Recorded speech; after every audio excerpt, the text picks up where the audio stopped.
하반기 주택시장 전망 및 매수 타이밍입니다. 우리 이제 쌀과장님이 이제 B컷이라고 말씀을 하셨는데, B컷. 제가 이제 지난번 추석 전 라이브 영상 때 B컷을 언급했죠. 추석 지나고 나서 바로 미 연준에서 B컷을 실행할 수도 있다라고 이야기했는데, 어떻게 기가 막히게 또 추석이 지나자마자 미국이 B컷을 실행했습니다. 결론적으로 이 B컷이라는 의미가 이거잖아요. 전체적인 금리 인하에 대한 부동산 시장은 과연 어떻게 될 것이냐. 저는 개인적으로 B컷보다 중요한 건 심리와 대출 규제에 대한 방향성이 상당히 중요할 것 같아요. 왜냐하면 B컷 되기 전에도 이미 많은 양의 거래량을 지금 채워나가고 있습니다. 이유는 뭐냐면 그게 정책자금 대출이거든요. 3%대 정책자금 대출로 인해서 사실상 금리 인하에 대한 우려보다는 심리적으로 금리 인하를 인정하지만 이제 이걸 어느 정도 이제 익숙해진 겁니다. 금리 인상이라는 게, 그러니까 고금리라는 게 사실상 주택을 사는데 크게 두려운 존재는 이제 안 돼 버린 거예요. 그게. 그런 와중에서 B컷을 실행한다고 하더라도 지금 여러 가지 대출 규제라든가 아니면 대출 총량에 대한 문제, PF 문제 여러 가지 때문에 사실상 우리나라 정부에서 우리 한은에서 즉각적인 금리 인하를 할 수는 없을 것 같아요. 물론 지금 미국 기준금리랑 한국이랑 1.5% 정도밖에 차이가 안 나기 때문에 우리가 계속 버틸 수는 없을 겁니다. 외화 유출이라든가 여러 가지 수출입 문제들 때문에. 그렇지만 이 B컷으로 인해서 저는 부동산 시장에 미치는 영향이 아주 클 것 같지는 않다. 반대로 그냥 규제에 대한 영향력이 조금 더 심각해지는 하반기 시장이지 않을까라는 생각이 듭니다. 자, 계속해서 한번 이야기해 보겠습니다. 자, 하반기 주택시장 전망 및 매수 타이밍. 일단 현재 시장의 여러 가지 지금 문제점, 현안들이죠. 팔방부동산 대책으로 인해서 시장에 대해서 시장이 전체적으로 공급을 늘리겠다라고 지금 시장 상황과는 좀 역설적인 내용이긴 하지만 공급을 늘리겠다라고 여러 가지 어필을 했고, 그리고 이제 시장 자체에서는 지금 단기간에 정고점들을 돌파했고 또 신고가들이 나오는 지역들이 계속해서 늘어나고 있는 상황이기 때문에 단기적인 가격 부담에 대한 피로감이 있습니다. 그러니까 우리 이제 코로나 때만 보더라도 5년에 걸쳐서 가격이 상승한 게 지금 한 1년 반, 2년 사이에 가격이 너무 많이 뛰다 보니까 가격 상승에 대한 피로감도 있고 또 대출 규제로 인한 여러 가지 이제 리스크들이 있죠. 그리고 이제 거래량 감소. 근데 여기서 중요한 거는 제가 여기 써놨죠. 거래량 감소라고 써놨습니다. 하락 전환과 거래량은 다른 얘기입니다. 그러니까 하락 전환을 얘기하지는 않을 겁니다, 오늘. 제가 생각하기에 일시적인 거래량 감소는 있겠지만 전체적인 하락장으로 이게 떨어질 것 같지는 않다라는 걸 여러분들이 좀 이해를 하셨으면 좋겠어요. 이건 물론 100% 저의 생각입니다만 하락으로 이게 변질되지는 않을 것이다. 단기적인 거래량 감소, 그러니까 대출 규제에 의한 단기적인 심리의 불안으로 인한 거래량 감소로 끝날 것 같고, 금리 인하 앞서 말씀드렸지만 B컷으로 인한 전체적인 시장의 방향성이 단기간에 흔들릴 것 같지는 않고요. 문제는 제일 큰 건 뭐예요? 전세가 상승과 공급 부족입니다. 이 하단 두 개에 나와 있는 전세가 상승, 공급 부족, 그게 다 얼어 죽어도 신축이죠. 신축에 대한 이 선호도 현상이 점점점 높아지는 요즘 이 전체적인 그림을 가지고 앞으로 하반기 부동산 시장은 어떨 건지 한번 이야기를 해보도록 하겠습니다. 그 전에 대출에 대한 이야기를 한번 해봐야지 되는데 아주 심플하게 한 장짜리로 정리를 했는데요. 자, 대출 규제의 장단점을 보면요. 단기적인 거는 아까 제가 뭐라 그랬냐면 거래량이 지금 추석 대출 규제 이후로 감소하고 있고 매물이 아주 소폭이지만 조금씩 늘어나고 있는 거는 현장의 모습입니다. 뉴스와 현장은 약간 다르기 때문에. 그래서 이제 지금 문제점은 뭐냐면 내가 미리 집을 사놨어요. 집을 사놨는데 내 집이 안 팔리는 게 또 문제점이에요. 그러다 보면 어쩔 수 없이 내가 금액을 좀 다운시켜서 내 집을 내놓는 사람들도 분명히 있을 거거든요. 이제 거래량 감소라는 것은 결국에는 매물이 증가되는 것을 또 이제 보여줄 수밖에 없는 시장 상황이기 때문에 이게 이제 대출 규제 때문에 단기간에 지금 만들어진 건데 앞서 얘기했던 것처럼 이 단기적인 강한 효과를 볼 수 있습니다. 대출 규제의 가장 큰 장점은 정부 입장에서는. 근데 문제는 뭐냐면 우리가 대출 규제를 지금 이번이 처음은 아니잖아요. 그보다 더 심한 대출 규제를 어마어마하게 문재인 정권 때 거의 수십 차례에 대한 규제 정책을 펴면서 대출 규제를 한 10번은 우리가 이미 몸소 체험을 했기 때문에 시장에 대한 수용 속도가 엄청나게 빠릅니다. 그러다 보니까 지속성이 떨어져요. 그러니까 제가 봤을 때 앞서 얘기한 것처럼 뭐라고 말씀드렸죠?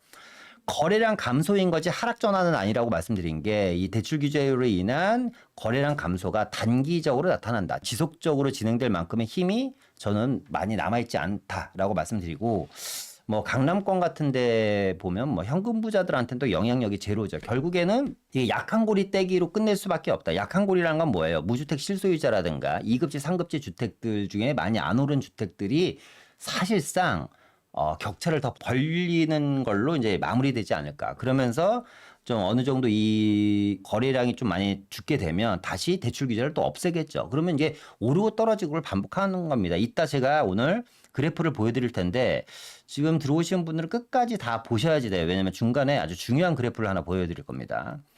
그래서 실수요자 내 집 마련은 언제가 적기인가요? 라고 이제 언론사에서 질문을 하니까 우선 관망하자 이야기하시는 분들이 있고 지금이 적기라고 이야기하시는 분들이 계십니다. 관망하자고 이야기하시는 분들, 뭐 전문가라고 이야기하시는 분들인데 제가 봤을 때 이 중에서는 진짜 전문가들이 있고 전문가인 척 이야기하시는 분들도 있고 유튜브 어그로를 끌면서 인기라는 거에 이제 부합해서 같이 가시는 분들도 계시는 것 같아요. 이 중에서는 뭐 일단 뉴스에 나와 있는 내용들, 언론에 자주 노출되시는 분들이 이런 얘기를 합니다. 뭐 김효선 씨, 농협 부동산 수석위원이죠. 이분은 거시경제 상황 등을 지켜본 후에 정책 방향이 바뀌는 내년 초까지 관망해야 된다. 김규정 씨, 한투증권이죠. 기준금리가 내리면 규제 강화가 예상이 된다. 그러니까 금리가 떨어지면 저도 이거 여기에 약간 동의를 합니다. 금리가 내리면 매수 심리가 살아나기 때문에 어쩌면 지금보다 더 높은 고강도의 대출 규제가 진행될 확률이 상당히 높다고 봅니다. 그래서 저는 금리 인하가 시장의 거래량을 상승시키는데 큰 몫이 못 될 거라고 생각을 하는 이유 중에 하나입니다. 첫 번째. 두 번째는 앞서 얘기한 것처럼 이미 심리적으로 우리는 금리 인하를 예상하고 있었기 때문에 빅컷이라고 하더라도 시장에 바로바로 이게 표현이 돼서 거래량이 살아날 것 같지는 않다.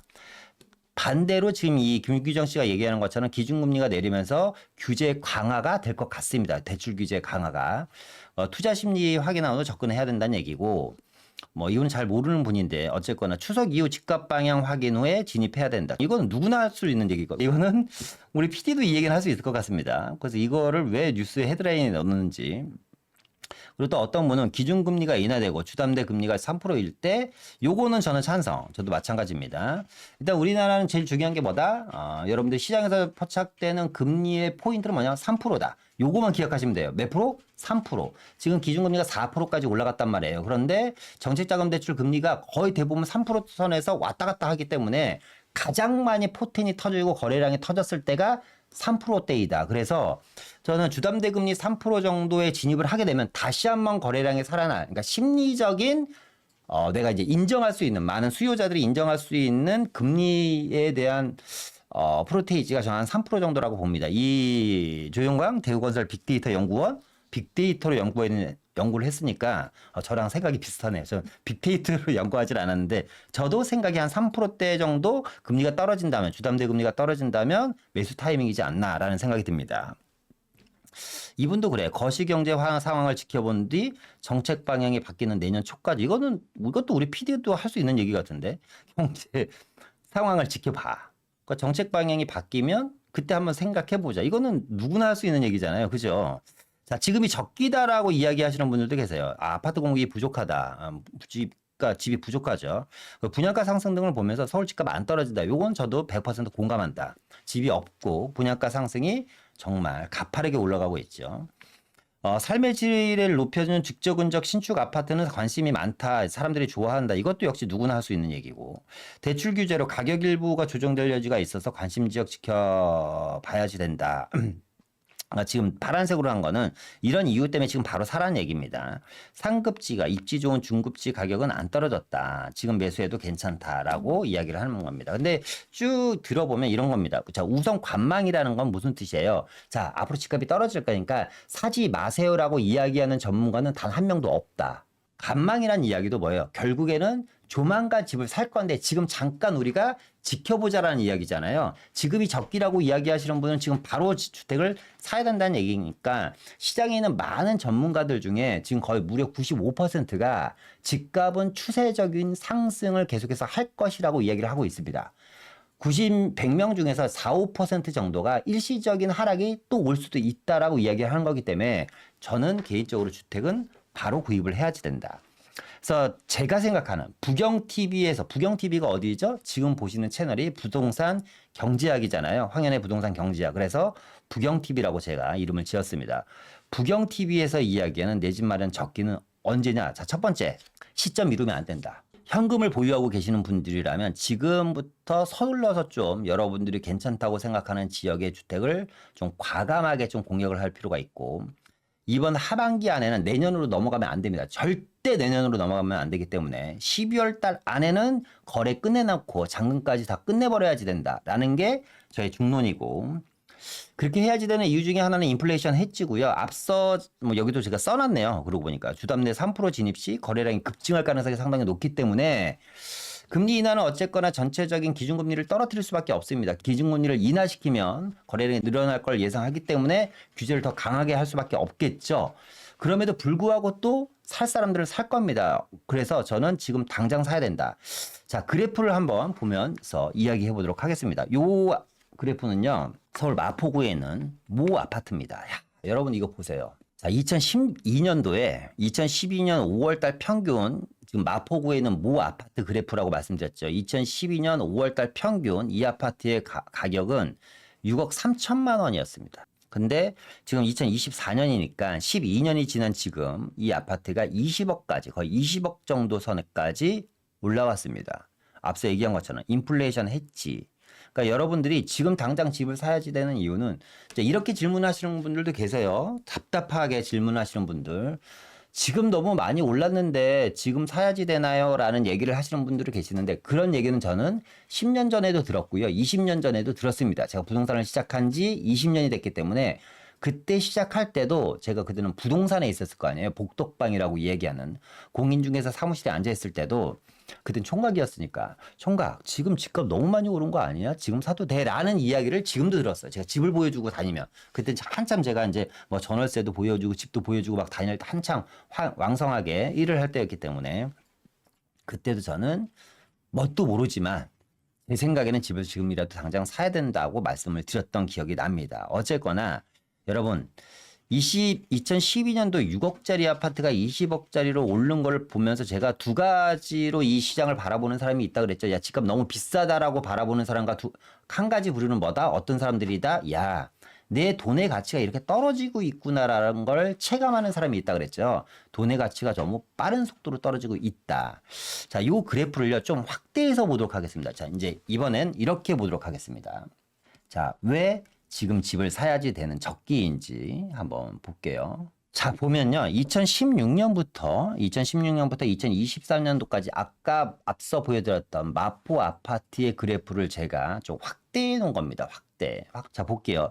2018년 10월 달부터 주택 가격이 뭘 하게 되냐면, 자, 여기서 제일 중요한 거 여러분들 날짜, 연도와 월을 잘 보셔야지 돼요. 2018년도 10월 달에부터 주택 가격이 어떻게 하게 되냐면 하락을 하게 됩니다. 하락. V자 반등이 다시 나오죠. 하락한 이후에 다시 V자 반등이 나왔다가 2019년 또 12월 달에 또 단기 하락을 합니다. 단기 하락을 했다가 다시 V자 반등이 나온다. 다시 V자 반등이 나오고 2020년 12월 달에 다시 한번 하락을 합니다. 하락을 했다가 다시 V자 반등이 나오면서 쭉 올라가서 2022년 10월 달에 다시 하락을 하고 2024년 4월 달에 하락의 정점을 찍고 다시 여기서 V자 반등 나오고 2024년 1월 달에 살짝 하락하고 2024년 1월 달에 하락하고 바로 2월 달부터 반등해서 지금까지 오는 그래프입니다. 여러분, 지금 제가 보여드린 이 데이터, 이게 마포의 한 아파트라고 얘기했는데 호갱론에 들어가서요, 이 마포의 요 특정한 아파트가 아니라 중위권 이상 되는 어떤 아파트의 그래프를 보더라도 이 기간에 이 흐름은 똑같습니다. 다시 한번 정리하면 그래프가 이렇게 되는 거죠. 하락했다가 올라갔다가 하락했다가 올라갔다가 하락했다가 이렇게 했다가 다시 하락했다가 올라갔다가 하락했다가 이렇게 되는 모습입니다. 여러분, 지금 이 그래프를 보시면서 눈치 빠르신 분들은 느끼시는 게 있을 텐데 혹시 뭘 느끼셨나요? 채팅창에 한번 느낌발을 한번 여러분들이 한번 글로 한번 올려주시겠어요? 결국 우상향, 바로 우상향. 예. 결국 장기전은 집값이 우상향한다. 그러니까 이렇게 올리실 줄 알아서 박스권 좋아요 눌렀어요. 떨어지면 사라 우상향, 우상향, 우상향. 알겠습니다. 자, 그 지금 보신 것도 맞는데요. 떨어지더라도 결국 올라간다. 맞습니다. 자, 저점이 올라가대요. 예. 예. 우리님, 중요한 얘기. 저점이 올라가고 있다. 결국은 화폐 발행 결정. 물고기님은 지난주에 저의 영상을 보신 분이네요. 자, 이런 이야기를 하시는 거 보니까, 자, 정말 핵심을 말씀드렸을 겁니다. 제가 왜 올 하반기에 무조건 주택을 구입해야지 되는지. 최근 4분기 동안, 최근 4년 동안이죠. 최근 3, 4년 동안 대한민국 부동산 시장, 특히 서울 부동산 시장에서 일어난 가장 큰 변화, 그리고 가장 똑같은 패턴 중에 하나가 무조건 각 해마다 4분기만 되면 주택 가격이 하락을 한다는 겁니다. 2018년 10월, 2019년 12월, 2020년 12월, 2022년 10월, 그리고 2023년 4월 달 반등, 겨울에 하락, 그리고 봄에 반등, 겨울에 하락, 봄부터 반등, 다시 겨울에 하락, 쭉 오다가 또 10월 달에 하락, 4월 달부터 반등, 2024년 1월만, 그러니까 올해 들어와서만 초반에 그것도 한 달 하락, 한 달, 2024년 1월부터 2월까지 한 달 하락 이후에 반등. 값이 잡히셨나요, 여러분? 값이 잡히셨어야지 되는데. 무슨 얘기냐? 제가 앞서 왜 무조건 시점을 미루지 말고 하반기 중에 무조건 선택을 하라고 이야기한 이유가 뭐냐면 10월달, 12월, 그죠? 최근 3, 4년 동안 하반기만 되면 집값이 다 하락 추세였다. 최근 3, 4년 동안 일어난 이유가 뭐냐면 상반기, 그러니까 앞으로는 여러분 하락장 때 집을 사고 상승장 때 집을 팔고 이런 개념이 없습니다. 왜? 지금은 초단기 시장입니다. 예전에는 5년 주기설, 10년 주기설 이런 게 있었다면 지금은 이제 5년 주기설, 10년 주기설을 이야기하는 학자가 만약에 있다면 그 사람은 공부 안 한 사람이고 5년 주기설, 10년 주기설을 지금도 유튜브에서 떠드는 사람이 있다면 그 사람 유튜브는 구독을 취소해도 된다. 라고 제가 과감하게 말씀드려도 될 것 같아요. 왜냐하면 정말 무지함의 극치를 달리는 사람들입니다. 무슨 얘기냐면 앞으로는 지금 코로나 사태 이후에 유동성이 커지면서 지금부터 앞으로 수년간은 혹은 수십 년간은 초단기 시장입니다. 단기적인 하락, 단기적 상승으로 계속해서 어떻게 V자를 그리면서 우상향을 하는 거죠. 그죠? 앞서 어떤 분이 그랬죠? 우리님, 저점이 계속해서 올라가면서 계속해서 단기적인 상승폭이 크니까 결국에는 연말 되면 계속해서 뭘 합니다? 대출을 조여버립니다. 은행에서. 규제를 하죠. 그리고 은행이라는 특성을 또 여러분들이 이해를 하셔야 되는 게 예를 들어서 A라는 은행에 대출을 할 수 있는 한도가 50억이에요. A라는 은행에 대출을 할 수 있는 한도가 만약에 50억이라면 1월 달부터 50억이 계속해서 은행에서 빠져나갈 거 아니에요. 그러면 각 은행별로 대출이 많이 나가는 은행 같은 경우는 뭐 추석 이후 대출 한도가 좀 남아있는 은행 같은 경우는 10월 11일부터는 대출을 잘 해주기 어려워합니다. 왜냐하면 그렇기 때문에 연말에 대출 받기는 상당히 다 힘들었던 경험이 있으실 거예요. 연말에 주택을 사신 분들 같은 경우는 대출이 나오는 은행들이 점점 줄어들기 때문에 그런 이유도 있고 앞서 얘기한 것처럼 하반기 때마다 거의 상승에 의한 규제가 이어지면서 다시 가격이 주춤하면 다시 규제를 풀고 상승하는 패턴을 지금 같은 패턴을 몇 년째 계속해서 보여주고 있다. 따라서 제 생각에는 지금 더 기다릴 것도 없이 주택을 여러분들이 좀 이번 하락장에는 구입을 하셔야 되지 않을까라는 생각이 듭니다. 무주택자들 같은 경우에 말씀을 드리는 거예요.